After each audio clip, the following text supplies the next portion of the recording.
David prayed in verses 4 and 5. Now God answers, not with silence, nor with vague impressions.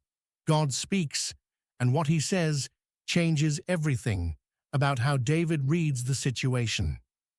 God hath spoken in his holiness. I will rejoice. I will divide Shechem and mete out the valley of Succoth.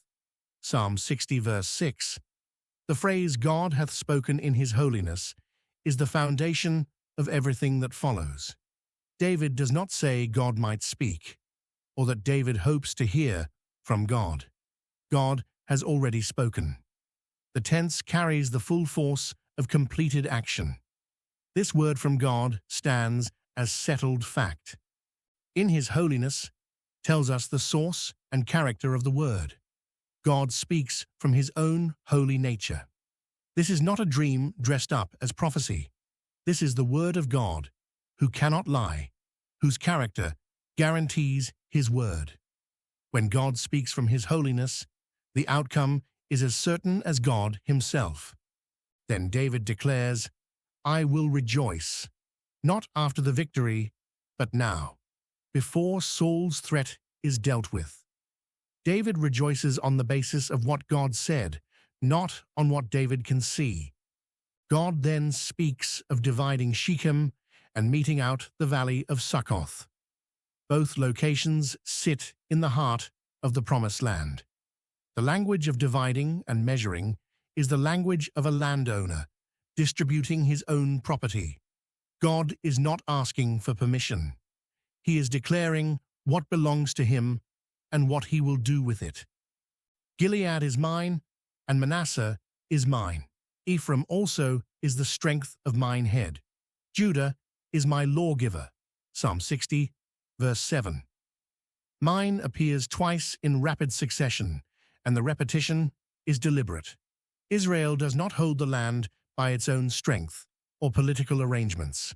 God keeps it, and he gives it to whom he chooses. Ephraim also is the strength of mine head. Ephraim was the largest and most militarily significant of the northern tribes. The imagery is striking. God uses human armies as instruments, but the strength belongs to God, not the soldiers. Judah is my lawgiver. Judah carries the scepter. The royal line runs through Judah, and from Judah comes the one who gives law and establishes justice. This points to David's own tribe and to the messianic promise embedded in Genesis 49 verse 10, where the scepter does not depart from Judah. God is not describing geography. He is describing his sovereign plan for kingship and governance. Moab is my washpot. Over Edom will I cast out my shoe. Philistia, triumph thou because of me. Psalm 60 verse 8.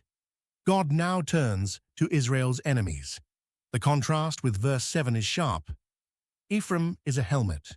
Judah holds the scepter. Moab is a washpot. The washpot held dirty water used for washing feet, the most menial household vessel. God assigns Moab, Israel's long-standing eastern neighbor and frequent adversary, the role of a servant's basin. The humiliation is complete. Over Edom will I cast out my shoe. This phrase carries the force of sovereign contempt. Throwing a sandal over a territory was an act of claiming ownership and dismissing the occupant. God declares Edom his possession and dismisses Edom's pretensions to power. Philistia, triumph thou because of me. The sense is that even Philistia's existence falls under God's sovereign control.